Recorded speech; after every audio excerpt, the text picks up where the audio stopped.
Info at millenniumnews24.com. Download the Millennium News 24 app from the App Store to stream our shows anywhere, anytime. Stay tuned with Millennium TV and Millennium News 24 for the latest updates. Hey. Woosah. Thank you to anybody and everybody from all across the world that has decided to tune in and join us for this very, very, very important topic. A topic that predates me, that predates probably everybody on here. I'm still Shirley and Phillips III. This is the comment section. And we're going to be commenting for real today with our guest that is here. We have the... this is like my second time having this interview with her. It was a couple years ago, right, Dr. Webb? Mm-hmm. Yeah. I think I was on a whole nother network when we met. Yeah, I think it was called something else. A whole other network, but nothing has changed. This is our Dr. Sarah L. Webb. She is the author of Colorism. Let me see if I can remember. Colorism. Help me out here. The politics of politics. Mm-hmm. And politics and how we can get free. How we get free. Because we got to get free. We have to get free, and we can. Yes. We can, you guys. So I'm going to try my best to do very little talking aside from the questions that I want to ask you and that people have asked me to ask you. Welcome. You look beautiful as usual. Thank you. What's going on with these earrings? You know I'm an earring fanatic. What's up here? I got these in Los Angeles at a Lamert Park fair. And they had like these cowrie shells dangling from them, but it made it too heavy. So I just took them off and left the little... So if you hear a little jingle on the mic, that's what that is. You jingling, baby. It's like Ella Cool J, you jingling, baby. All right, it's okay. So first and foremost, I'm going to kind of do things in reverse. Normally, I give people the information after the show, but I want to make sure everybody knows where can they get this book if they want to know about colorism, how to stop it, how to identify some of their own biases. Can you please tell us, because I'm going to post it in the link on Instagram, YouTube, Facebook, all of that. Where can they get this book and how? Yes. So the book is available wherever books are sold. So if you usually buy books from Barnes and Nobles, from your local bookshop down the street, from Amazon, from an independent seller online, you can get the book there. And it is available in paperback, ebook, and audiobook. I recommend the audiobook because I recorded it myself. I am the narrator. And so you'll get to hear like my interpretation of the writing as you're going through the content. I purchased the audiobook yesterday. And I'm like, let me at least listen to it so I can get a feel of what the tone of it is. I didn't realize she was going to be reading it. So it makes it even better, you guys, because her voice is so calming, soothing. But then you get angry. Whether you're white, black, purple, green, orange, it starts off really calm. And you're like, okay, me and Rachel got beef. I don't know where Rachel is in the world, but I'm not going to give away too much. I'm not going to do too much. Dr. Webb. Yes. What is your mission here with this publication? What's your mission? What's your goal? My goal, and it has been my goal for a long time, but I realized that a book can help me achieve that goal, is for everyone in the world who has heard about racism to also know about colorism. So I want to spread the message that colorism is real, it exists, and I want people to know that they have a responsibility to help stop it. And in the book, I teach them what it is, but I also give them steps to understand how they uniquely can either teach someone else about it or uncheck their own bias or work with their kids, right? So we all have a role to play, no matter what your skin tone or race is, to end colorism. No matter what your tone is, no matter where you are, no matter where you live, you guys, it's everyone's responsibility. And I think that's been the problem. Is people think, oh, that's just Black people and Hispanic people. Oh, they ain't got nothing to do with me. It has everything to do with you.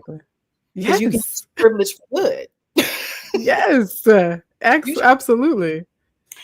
Now, for you, I know, like I said, that this was probably triggering for you as well, just writing it.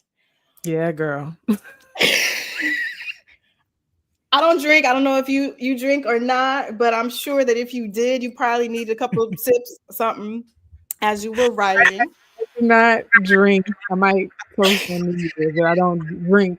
But I spent a lot of long hours on the phone with my mom and my sister, like, I'm having a meltdown. I had a lot of emotions come up. And actually what I say, giving you a little sneak peek to the end of the book, I kind of explain that I had done a lot of healing over the past 15 years working on colorism healing, but this book took me through another round of healing that I was not prepared for. I did not expect the amount of healing that I got as a result of now writing the book. And that's why I love the audiobook so much, because writing the book was hard. It was emotional. It was a roller coaster, a lot of self-doubt, a lot of like, oh my gosh, this is coming up again. And when I recorded the audiobook, I got to have a new relationship to the book that was more joyful and like more getting to the heart and the spirit of the book. But in the writing process itself, and that's why, Shirley, I've spent several months writing the wrong book. And I realized I was writing the wrong book because I was trying to just do it like intellectually. I was like, oh yeah, I'm just going to write some research. I'm going to state these facts. And what I realized is that was me like not willing to go there with myself, like getting to the heart of the matter. Yes, there's research in there. There are facts and, history, but what the correct version of the book also includes is the truth about the emotional and psychological toll that colorism took on me personally, but that it continues to take on thousands of individuals around the world. And I love that you use the term healing, because this is still July. I remember I had a whole nother topic that I was supposed to talk about today. July is National Minority Mental Health Awareness Month. And I hope you guys can you guys still hear me? Yes. Okay. I hope the audience can hear me. They gave me a message here, but healing is necessary for a lot of people. A lot of people don't even realize they're ill. Right. And colorism, racism has made a lot of people mentally unwell. And I wanted you to tell us, can you tell us without giving away too much, because they're going to buy this book, and I mean it, or they're going to buy the audio. I don't want to just tell us one of the memories or something that you had to process from your past that triggered you the most, that happened to you, because this is almost a memoir. Yeah, especially the first 3 chapters, especially. So I will share one story from the book, which is one of my favorites, but I'm going to summarize it. So if you want all the details, you'll have to listen or read the book. But I'm using this story because I had forgotten about it for a long time. So it happened when I was like maybe 6, right? I was really young, like 6 or 7, probably closer to 5 or 6. And I had forgotten about it. Like through teenage, adult years, it wasn't a memory that I constantly revisited. But when I was writing my dissertation, that was back in like 2017. 2017, I was working on my dissertation, and all of a sudden that memory just whooshed back, and I started crying like instantly. Okay. And I like the quickness with which I started crying and like was shedding real tears. It was so quick that it made me laugh. I was like, this is hilarious, because just like with the dissertation, I was like, oh, this is actually a part of my healing process. A similar thing happened with the book. And so the memory that came back was I had a babysitter, and it was me and my 2 siblings, my older brother and my older sister. And she would make breakfast for us every morning, and she would not let us, me in particular, she would not let me drink any juice to go along with my salty eggs, salty sausages, and grits, right? Can you imagine? And I know she would purposely give me more than I could eat as a 6-year-old. And she's like, you have to finish, you have to clean your plate before you can take a sip of your drink, right? So I'm eating all this like salty food, it's too much on my plate, and she wouldn't let me drink anything. But there was a light-skinned girl sitting across the table from me, and she got to drink all the juice she wanted. Wow. And so she sat me there, and she sat the light-skinned girl directly across from me. And I had to watch the light-skinned girl drink all the juice she wanted to her heart's content, with no matter how much food was left on her plate or not. And I had to sit there and suffer through like trying to finish the food, knowing my stomach was full and just wanting to quench my thirst. And so that was Like, I'm psychological. so, as punishment, or just like, this is what your life is going to be like. Now you need to see. I don't understand. Exactly. Yeah. Oh, So wait a minute. it wasn't I may like have lost you punishment, for like, 1 second. oh, Hold on. you talked back or Hold on, you let me did something see. wrong. Maybe having the. There you go. You froze for a minute. Can you hear us, Cynthia's now? Oh, okay. Yes. Okay. So it wasn't like a punishment. She wasn't trying to punish me because I had done something, right? Like, it's not like I had hit somebody or I was yelling or threw something on the ground, but she wanted to punish me because she didn't like me. A She didn't like 6-year-old you. minding her business, right? And and it's clear because the other child, being lighter skinned, getting to do the exact opposite, right? Like, she was purposely trying to inflict psychological harm. She didn't have to physically abuse me to do psychological abuse. And I use that example, Shirley, for this month of July, like you're saying. I know people who have even more traumatic experiences with colorism that come from their own parents sometimes, right? And so we do have so much to heal there. And I often hear people say, like, I actually don't talk about it because it's too painful to talk about. And so I hope that during a month like July, people use it as an opportunity to build their capacity to sit with the pain, because that's the only way we're going to be able to look at the wound, right? Is if we are saying, yes, it hurts, but in order to move past it, I have to be able to look at that hurt and let the tears come if they come. Let the ache in your heart come if it comes. But that is like so important, is to understand that as we seek to heal, we have to be willing to go there with ourselves so that we can hold space for others in their healing as well. Exactly. And guys, crying is your body's way of purging toxicity from your body. So don't look as crying as being, oh, I'm weak, I'm crying, I'm supposed to be an OG, right. I can't cry. No, your body cries because it knows that you're dealing with something that needs to be healed, some type of trauma, or it could be positive. That's why you have tears of joy as well. You go to a wedding, you're like, oh my God, oh my God. Your body knows what you need. Listen to it. Yep. It's natural. And it's natural. Right. Yep. Imagine if you had to vomit and you're like, nope, gotta hold it in. That's essentially what we do all the time. Let that out, let it go, release. Excuse yourself if you need to. I mean, you don't want to be crying, in front of a meeting, but it let it out. And know that it's your body's way of helping you heal. And my next question was, do you think a person can ever truly heal from, the bane of colorism that they've experienced, or maybe their relatives have experienced? Do you think that you can truly ever really heal from that, or are you just able to cope and acknowledge what has happened?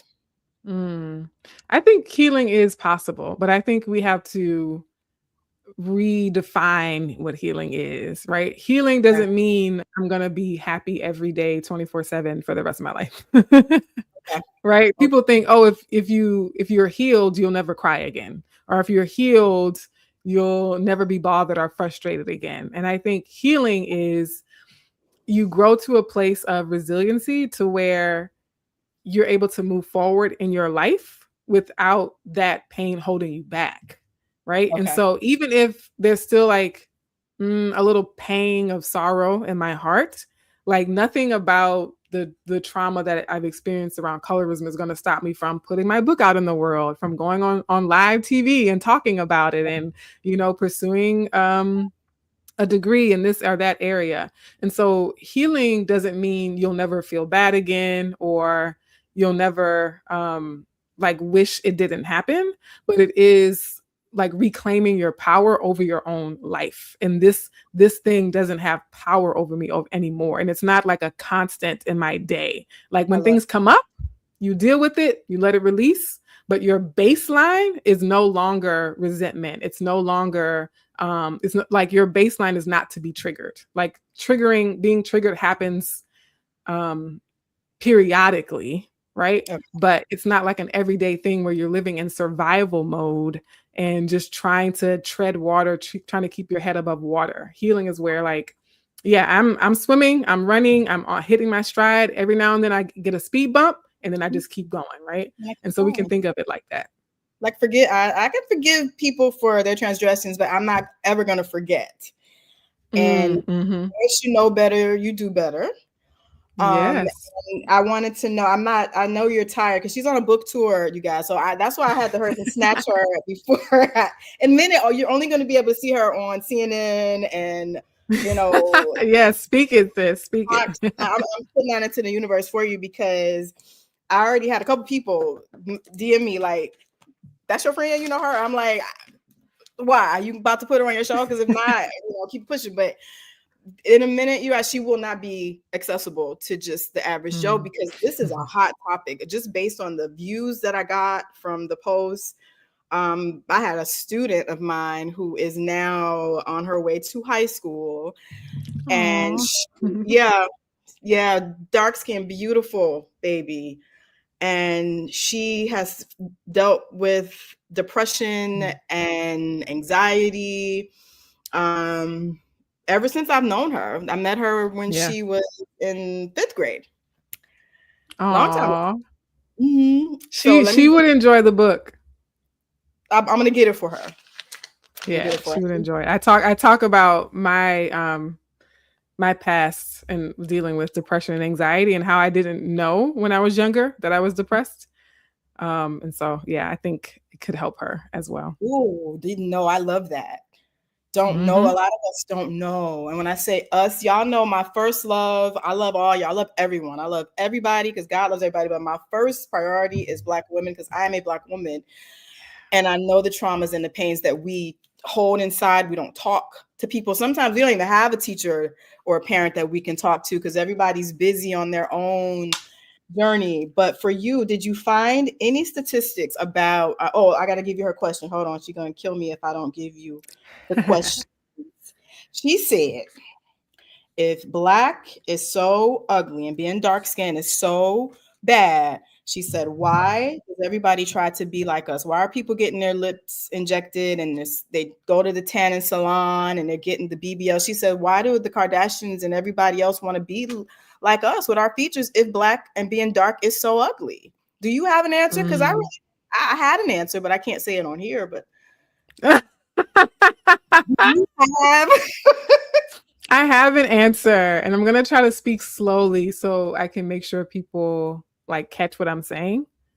So the first part of my answer is that being Black, having dark skin, having Afro hair, having a wide nose and full lips and hips and all the things is not ugly. It absolutely is not.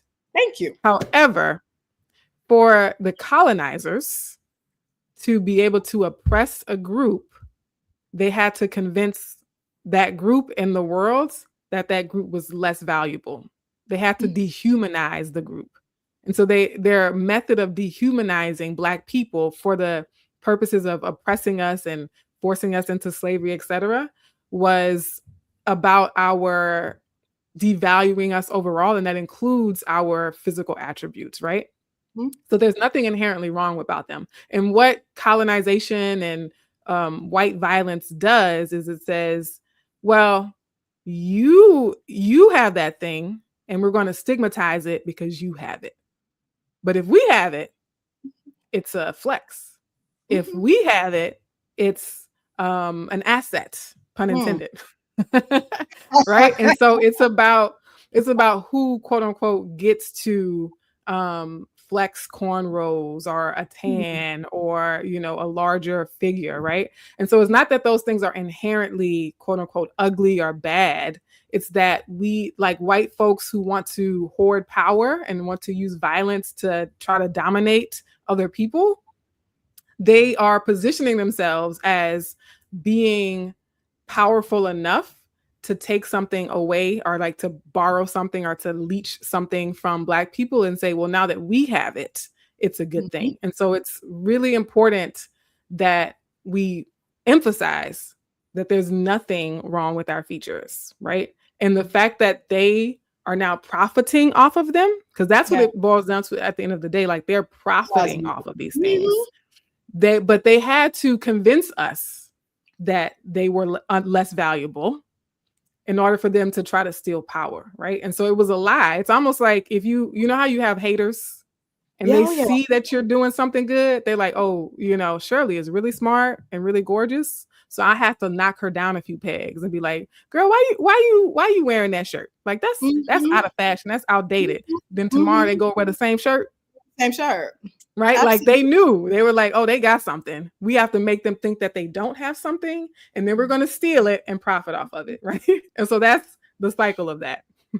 Jesus of Nazareth. Listen, we're going to take a break in a second. We're going to take a break in a second, but I used to get in trouble all the time because my dad is Nigerian. I'm Nigerian. I'm African. So people would be like, well, what are you? I'd be like, I'm Black. What do you mean? Yeah, but what are you? What they wanted to say is, if you're that color, because they just think all African people have to be a certain color. They wanted to say, well, is your mom white? Or is your mom? No, my mom is fair skinned, but she's Black. So they're like, well, what are you? I'm like, I'm African mixed with Black. I mean, I don't know what you want me to say. I am Black all the way. What are you trying to get to the bottom line here? Right. So I used to get in trouble all the time because I'd be like, well, my dad said that Egypt is in Africa. And they'd be like, okay. And I'm like, but these people in the textbook, they're white and they're yellow.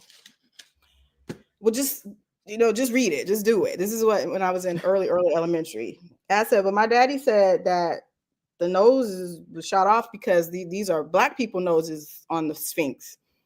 You know what? They had no answers, okay, for me. Thank God I had a father that was able to give me that information. And he told me, like, you're beautiful, you're smart, you're beautiful, and everybody is African. That's what he told me. So we're gonna all y'all. The first human, and then we're gonna go to commercial break. The first human specimen, the first fossil, was an African woman named mitochondrial Eve. That, am I lying? No. All y'all Black. So to hate us is to hate yourself. You hate yourself.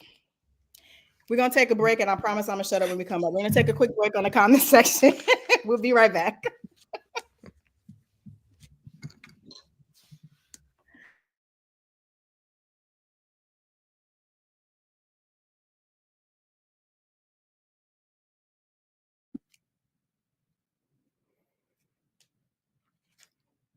Do you often feel like the issues that are featured on network TV don't interest you, don't affect you? Do you feel like the arts and cultural events that are featured don't really interest you? Do you generally feel like your voice goes unheard? If you answered yes to any of those questions, Millennium News 24 is here to help you. I'm Shirley Phillips, and I'm the host of The Comment Section, a new show on Millennium News 24, airing on Sundays, and we are airing on all streaming media. MillenniumNewsTV24.com, MillenniumNews24.com, Apple TV, Roku TV, Fire TV, Horizon Satellite, and drum roll please, all smart TVs. So there's no excuse for you not to catch up with us. We hope to see you on Sundays on Millennium News 24.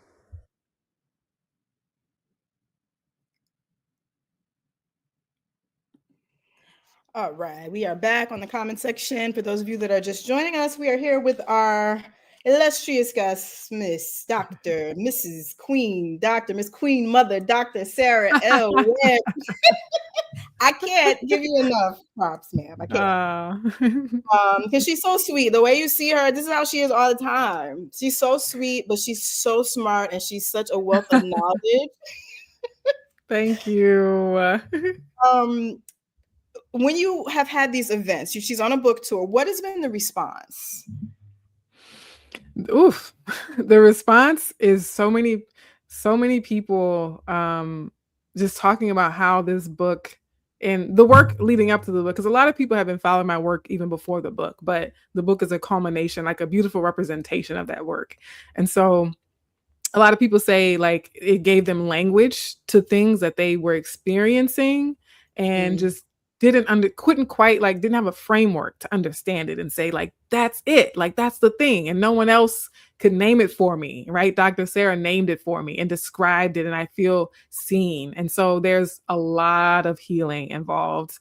And even like for my official book launch here in New York City, Ebony K. Williams was my conversation partner. And she said, from my experience reading the book, healing is inevitable. And so as much as you'll learn, about like the politics of colorism, about colorism and like the legal system and schools and at workplaces and in, you know, history. Like you'll learn a lot of that kind of stuff, but you will also get healing from it. And this is coming from someone who was lighter skinned, right? But like maybe a brown skinned person, but also like even for lighter skinned people who attend these events, a lot of them receive healing because they've seen their brothers, their sisters, their cousins deal with this, and they didn't know how to help them, right? They're like, I know this system is messed up. I know I benefit from it. And I see people I love having to deal with this crap, right? And so even for them, it's like, okay, now we can have this conversation. Now I can go back to those people in my life and say, like, we have a way forward, right? And so I think it's just going to be that much more. And then for the people who like may not be as aware of colorism when they come to these events, it's just like their eyes are opened and like they start seeing colorism everywhere. It's like, oh my gosh, this is true because this happened and that happened, right? And so it's just very like people are like kind of breathing a sigh of relief, like, it's finally out there, it's finally being said. Thank you for putting it so plainly and accessibly. So I'm really grateful. Finally. And I love inevitable. Healing is inevitable. Mm-hmm. You can even read, you can walk into the audiobook and just be like, let me just see what she's talking about. Immediately, you're going to be like, oh my God. Like, even if you've never met a person of color in your life, you can't help but not feel this and want to do something. So that's what I love, is that it triggers people's what do I need to do? How can I help? If you have a grain of decency in your body, you're going to be like, I have to do something to help because this is bad. For you and your family, I'm not going to give too much away, but you mentioned something that happened when you were witnessing your baby sister for the very first time. Mm-hmm. So, if you want to speak to it, you can, or we can make them read about it. But she got her first dose of colorism, you guys, and it was explained to her kind of like, oh, this is how it's going to be. Your sister's light skin, deal with it. How long did that feeling stay with you when you were a child? It was a constant thing. It was always present. It was always something I could feel in the subtext in social circles and social gatherings, especially like with people outside of my family. Because I think my family, even if they were colorists, they loved me enough to not make me feel that way per se. Okay. But school settings, right? Like church settings, community organizations, just being out in public at events, you could tell, like I could tell, even as a young child. That's why I tell people it starts early. Like I was like 4 or 5, seeing the difference in how people treated me versus my lighter skinned sister.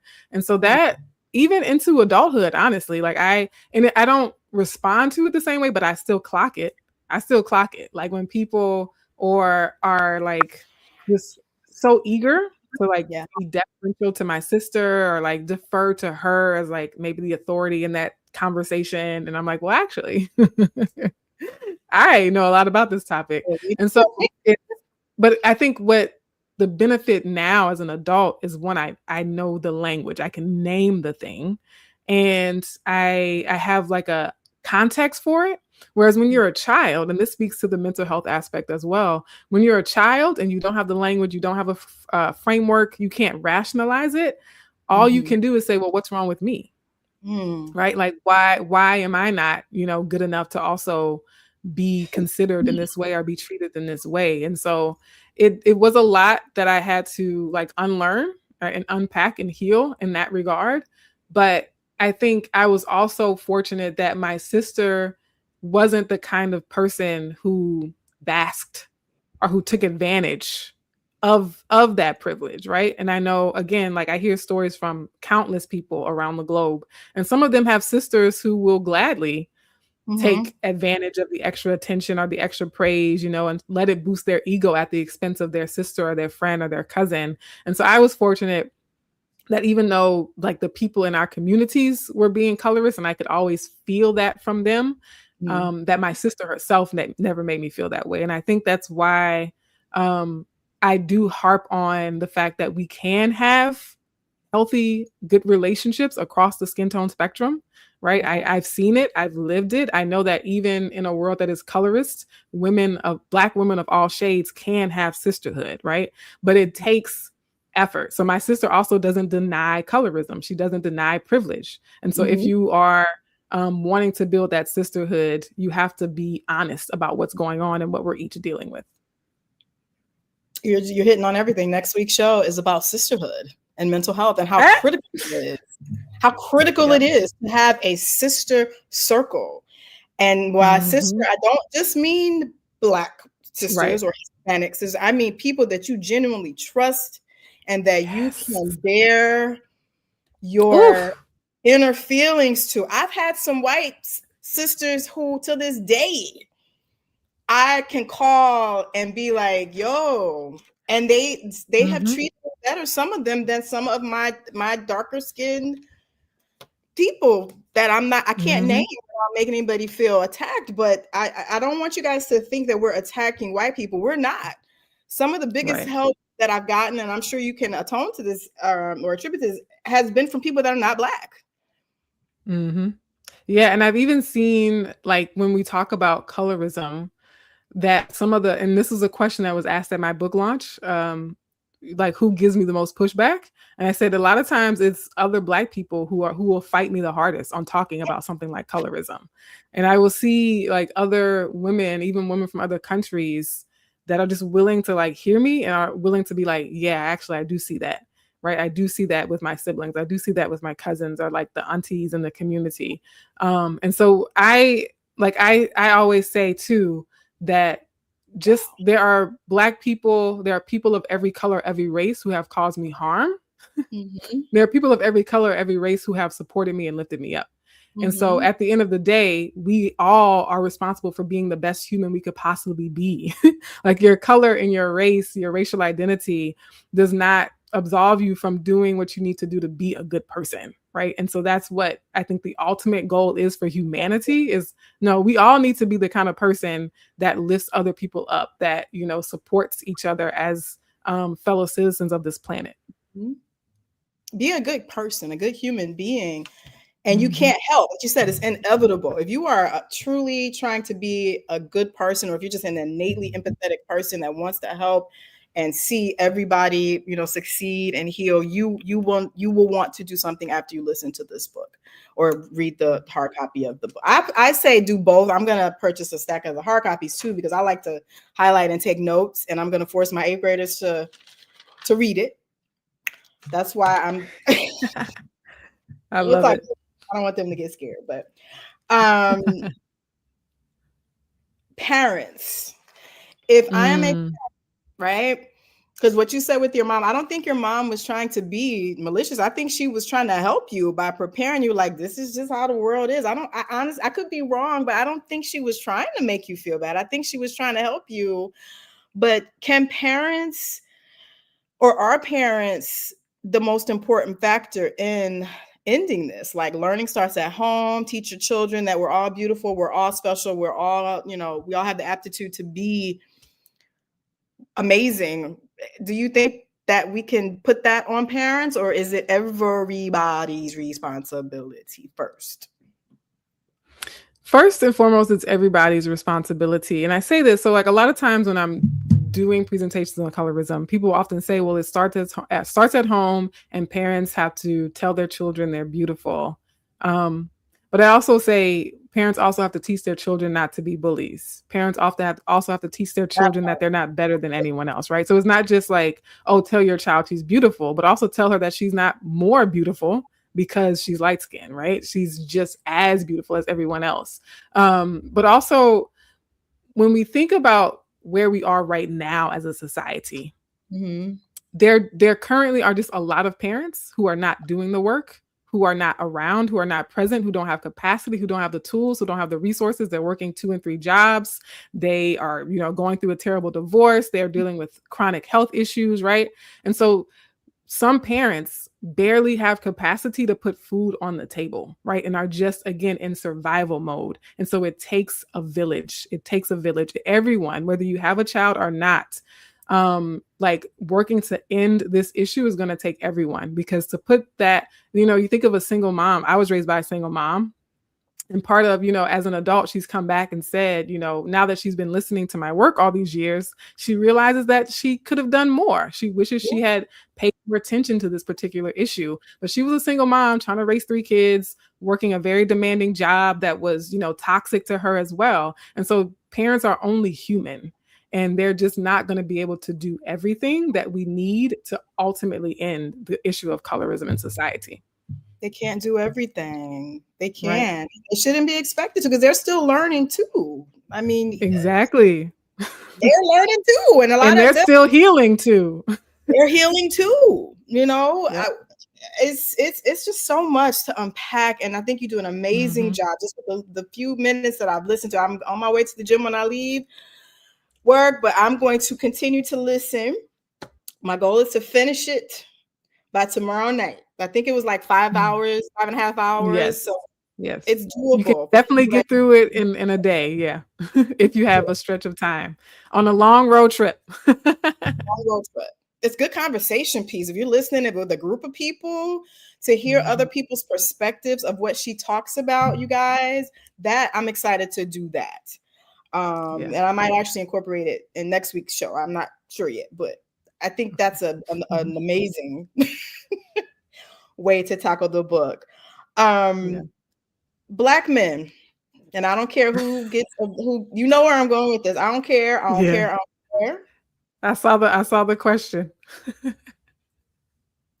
I have seen with my own 2 eyes. I have seen many Black men dehumanize, devalue, denigrate a darker skinned Black girl or Black woman, but not someone who is of another ethnicity or nationality that is also darker skinned. So you could be, I didn't learn this till I moved to New York. Remember, I'm a Detroit girl, where we taught everybody Black. We Black and we proud. We don't do that in Detroit. We don't have a very large Hispanic population. Everybody in the club is beautiful and meaningful, and we don't do that. When I moved to New York, I was in New York for 20 years. I had never seen such colorism in my life, and a lot of it came from Black men. Why do you think that is? Why do Black men get so much, not all Black men, but many Black men get so much pleasure in making darker skinned Black women feel as if they are not worthy or not beautiful? Yeah, I saw it a lot too in the Bay Area. So the mixing of having multiple ethnicities and races in a city like San Francisco, the Oakland, the Bay Area, as well as New York City, like what you described, like Black men will like be okay and accepting of like darker skin tones if the person's race or ethnicity is Hispanic or Indian or, Native American, right? Indigenous American. But that same skin tone, those same features, if the person is Black, considered Black, then it's like, oh, it's not good enough to them. And I know that for Black men, even though there are people in our community who don't want to admit this and acknowledge this, Black men are privileged because of patriarchy, because of misogyny. And so they are using that privilege for their own benefit. It's kind of like they are willing to throw Black women under the bus, especially dark-skinned Black women, to try to chase clout, to try to chase some type of upward social mobility, to give themselves a leg up in class or status, right? And because, like men are using women as sort of like a status symbol almost, then they try to go after the women who have higher status in society, right? And because of colorism, because of misogyny war and anti-Black racism toward Black women, we are devalued in society. And so a Black man who's class conscious and trying to social climb, he's thinking like, well, if I want to appear like I fit in with that echelon of people, then I have to have a spouse or a partner or a girlfriend who society has put on a pedestal, right? And so they like Black men also are negatively impacted by colorism. Like, and when we talk about like schooling and perceptions of intelligence and being a criminal threat, like George Floyd, Michael Brown, right? Like colorism is hurting Black men too. And I want y'all to know that, because any Black man who uphold colorism towards Black women, you are doing yourself a disservice when the cops pull you over and think you're more of a threat, think you're, you know, more of a criminal because you're darker skinned. But because they also have that privilege of being a man in a patriarchy, misogynistic society, they sort of want to put their foot on the necks of Black women to try to gain more advantage and gain more leverage. But like we said with mitochondrial Eve, to hate a Black woman is to hate yourself. Mm-hmm. Hate yourself. I didn't learn that fact about Eve until college. I took an anthropology class. I've always been fascinated with anthropology because probably due to my father. But when I learned that, I'm like, wait, what? We all y'all from Africa. So I throw that in people's faces all the time. And I'm like, if you don't believe me, okay, here's the website. You go check it out for yourself. I'm not making this up. You just made me remember something from 2 years ago. A student of mine, dark-skinned young man, he said, Ms. Phillips, I already know I'm going to marry a white woman. Like, I already know. I'm like, I said, I want to talk to you after class. I want to know why you feel that way. Because I didn't want to make him feel a way, but I wanted to hear it. He said, because Black girls don't like me. They like the light-skinned boys or the Hispanic boy. They don't like me. I said, well, don't feel like that. I said, well, maybe you just met some people who just, you know, they just weren't nice people. He said, they tell me I'm ugly. They call me African booty scratcher. And it just broke my heart. He was only 10 years old. So do you think that has a lot to do with it? Like when they do finally, you know, get the education, get the money, get the status, like now I'm going to throw it in you guys' face and I'm going to marry me somebody not Black. Do you think that has anything? Yeah, I imagine for a lot of dark-skinned Black boys that's a part of it. Especially if they grew up in like small communities, right? Where they didn't, you know, I imagine like there's a lot of Black girls who would not treat you that way, right? But sometimes it's like the minority is so loud that that's what you remember, right? I'm sure there were like lots of Black girls at his school who weren't calling him the names, but we remember the ones who are calling us names. And so that is like almost like a revenge fantasy that some Black men have. Is like, well, because Black women, I was teased by Black women, or, you know, a Black girl I had a crush on told me I was too dark or this or that. They see it as a way to sort of compensate, right, for that wounding that they had. And still it's not consistent throughout history that darker skinned Black men are perceived as less attractive. Whereas for darker skinned Black women, like it's consistent. Every generation of people continues to position dark skinned Black women as less attractive. But for Black men, right, we see waves where, like, you know, sometimes, you know, the dark skinned men are they are the it guys. They're the heartthrobs, if you will. And then there are times when it's the light skinned guy who's the heartthrob, right? We've seen Aaron John Pierre have his rise to fame, you know what I mean? And then going back to as early as the Wesley Snipes, I know a lot of people of a certain age talk about him being like an early representation of like a dark skinned Black man who was seen as like, you know, very attractive. And so that is still part of like male privilege, is that they also get to be judged on other things besides how they look. Whereas women historically have not had that luxury, right? Like we have a lot more pressure on us to be beautiful, to be seen as cute, right? And so, but there, like I love that you said that story too, because everyone needs healing. And when I say no one is safe, quote unquote, from realizing that they've been complicit in colorism.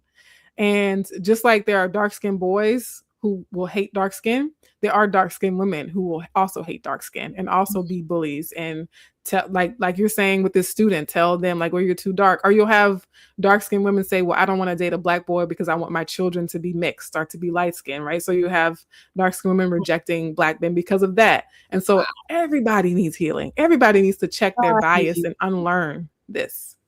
It's a domino effect. And, you know, I'm an only child. So a lot of times only children, we get treated like we're whole adults. We hear conversations we shouldn't be hearing because we always in the room. And my mom was very fair skinned, but she told me, she's like, I don't date dark skinned guys. I like, light skin. She's like, I like dark skin. She's like, the darker the bit, I said, okay. And my dad, Nigerian, dark skin, smooth talking, you know, I'm like, he the one got you pregnant. That you let that smooth talking, dark skin Nigerian get you pregnant. You supposed to go to college, beloved. But you, and I wanted to know why. But she's the only lighter skinned person in her immediate family. All of her siblings were darker skinned, except one who was kind of my color. And she said she was always made to feel that she wasn't Black enough. And she's like, people that gave me the attention were the dark skinned men, and I find them attractive. That's who I date. And I'm like, wow. So this is like reverse colorism. You only prefer dark. And it's just so twisted, Dr. Webb. Everybody needs it. And my mom was the sweetest person, but I'm gonna take one more break, and we're gonna talk more about the community role, what things that we can do, because I don't want to give them too much, but things that we can do. Social media and entertainment. What can we do? Doing, and then I'm gonna shut up. I promise. We'll be right back on the conversation. All right. Last break. Hello, viewers. Millennium News 24 Networks is Global Voices and Advancers News Network. Millennium News 24 Global Business Hub. New teams, new locations, new ideas, new looks, and new generation for American viewers and global viewers. Millennium for all. If you are Democrats or Republicans or independents, news, views, talk show, business, finance, economics, crimes, politics, entertainment, education, sports, health. Whether this network's for everyone's all over the world. Truth, justice, honesty, and fears. This is Real News Networks. Millennium News working for every human being for this world. This news network, no boundaries, borders. Office, 250 Park Avenue, 14th floor. New York, 10177. Cell number, +1 718 844 1300. +1 212 401 6266. Email, millenniumnews24.7@gmail.com. info@millenniumnews24.com. Website, www.millenniumtv24.com and www.millenniumnews24.com. Okay. We are back, ladies and gentlemen, with our guest, Dr. Sarah L. Webb, who is schooling us. She's giving us all the tea, guys, on colorism, racism, classism, which we haven't really touched on a whole lot. Read the book, listen to the book, read the book. She has ebook, audiobook, and hard copy. Anywhere books are sold, we'll be putting up the link where you can get it online. I downloaded the Audible version yesterday, and I was immediately triggered. 2.5 minutes. Sorry. In a good way, because it made me want to. Dr. Webb, what can social media do or stop doing to help this situation? So, to answer this question, I'm going to say that when I say social media, I mean the people who use social media. Yes. Because the 1% that owns the social media platforms we will be beating our heads against a brick wall if we think they care about ending any social problem. They're trying to fatten their pockets, right? So the people who use social media have to start using it differently, using it more intentionally. So putting aside the fact that some people will use social media and they are actively being colorist, they're actively perpetuating and spreading colorism, I am going to operate under the assumption that anyone watching this broadcast does not want to do that, does not want to actively perpetrate colorism. So what you do is you start number one, unfollowing the people who do Okay. actively perpetuate colorism, right? Let's divest from them and show them that being colorist is not going to make them go viral. And I often tell people, like, a lot of times people will post something that is colorist or, sensational about something negative they said about a dark-skinned girl, because they know people are going to start commenting. They know people are going to start sharing, girl, did you see what he said? And they don't care about the issue. They just want you to send it to your friend and be like, girl, look at this. And they want you to be in the comments arguing about it, right? And so what we do instead is stop giving those people attention, stop giving them ratings in the algorithm, and we go and find dark-skinned creators, dark-skinned educators, dark-skinned influencers, dark-skinned accounts, or just pro-Black accounts or pro-multicolored accounts, right? Multicultural accounts, right? The accounts that care about equity and justice, our beauty, and uplifting humans. And we give them our comments, our shares, our likes, and our attention. And the algorithm really is a mirror. So you have to go to your Explore page and see how many dark-skinned people show up on your Explore page. Because that's going to tell you a lot. I didn't think Not only about what that. you're being exposed. Yeah. If you go to your Explore page and it's all white or like very light-skinned people or non-Black, influencers, then the algorithm is showing you what you interact with the most. And so it's your responsibility as a user to intentionally discover darker skin creators, intentionally discover accounts led by dark skinned people, so that in a couple of weeks, when you open that Explore page again, you see a lot more dark skinned people on it, right? So those are two things that I would recommend to start with. And it tells you, it says accounts you follow or interact with most, it will tell you. So you don't have to do any searching, it tells you. I've seen that much, but I didn't think about what do these people look like and what are their features. And I think some people know that they may have colorist biases, but they don't want to admit it. So I would say, to add to what she just said, write down, like, maybe pull up a picture of a fair-skinned person. Pull up a picture of a darker skinned person, and then just jot down the adjectives that come to your mind when you see these people, and be honest. You don't have to share with anybody. Be honest. Look at a picture of yourself on your worst day. Write down what comes to your mind. And I think, and this is coming from a teacher, that might help you guys start your journey, is writing it.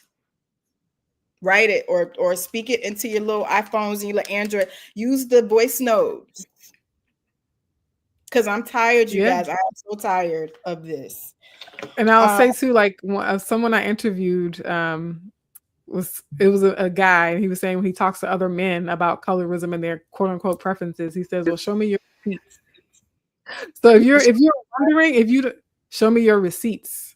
What are your receipts? If you say you're not biased, if you say you don't have a prejudice, if you are afraid to admit it, you just have to look at your history, right? Look at the last several posts you've liked in today even. Look at the movies you watch. Look at the music artists you stream most often. Look at the celebrities that you are obsessed with, right? You'll see your pattern. You will see your pattern, and you can't deny it when the data is there in front of you. You can't deny it, because those are actually your receipts. You're absolutely right. Those are your receipts, guys. We're in a little bit of a predicament, because we have to be careful with what we say, because we can get in a lot of trouble if we say the wrong thing the wrong way. That's why, you can have conversations offline and after school groups, have parents sign permission slips, disclaimers. Is there a way that schools can involve students and parents to have these talks, in your opinion? And how would you suggest that an educational system or a school start with that, like where everybody's in on the same conversation? What are some things they can do? I think that the first thing I would recommend for schools is training the staff and training like admin, right? Because so much school is a hotbed for colorism. It's happening a lot. If you work at a school in any capacity, just know that colorism is happening a lot on that campus. And so I really encourage like school faculty and administrators and staff to be able to clock it, You have to be able to discern, like, oh, this is an instance of colorism. Let me intervene. Let me re-educate. Let me use it as a learning opportunity, right? And then I think approaching it in terms of bringing in students as well as parents is approaching it as like, what personal development do we need our students to have to thrive beyond just textbook knowledge, you know? And I agree with you. Like, schools are like, don't, like, there are like trigger words for them, like social and emotional learning and anti-bullying campaigns, you know what I mean? And so I think you have to be clever and strategic about what language you couch it in, but understanding that this is a hurdle or an obstacle to your child being able to perform academically, right? If they are experiencing colorism or feeling less about themselves because people are bullying them for their skin tone, like, that's going to impact their academic performance. And so there's always like a quantitative case to make. You can make the case that this is an important conversation. And there's research to show that people who experience colorism do have like worse outcomes when it comes to education and schooling, right? Like, less likely to graduate and go to college because of the colorism bias of teachers as well as parents and administrators. And so having that conversation and starting to address colorism in our schools means everyone not only feels better, but people actually start to perform better academically as well. Absolutely. And she knows what she's talking about because she's an educator as well. So she's yes, I've been there. There are some examples in the book. Listen, she knows. And the young man that I said he was going to marry a white woman, by the time I was done with him at the end of the year with all the research and all the stuff that he learned that he didn't know, he was like, "Nah, I need a black wife, Miss Phillips." I was like, I said, "You didn't hear that from me. I don't want you to." But I said, but who we gonna marry? He said, "I'm marrying me a black woman when I grow up." I said, "You don't know who you're gonna marry, but I want you to consider everybody. Don't just say that." And that was through education that he had not received. Ladies and gentlemen, we're about to have a critical teacher shortage if more Black and brown teachers do not get into the playing field. A lot of people are not becoming teachers because they don't want to deal with this, but we need you to. We need you to.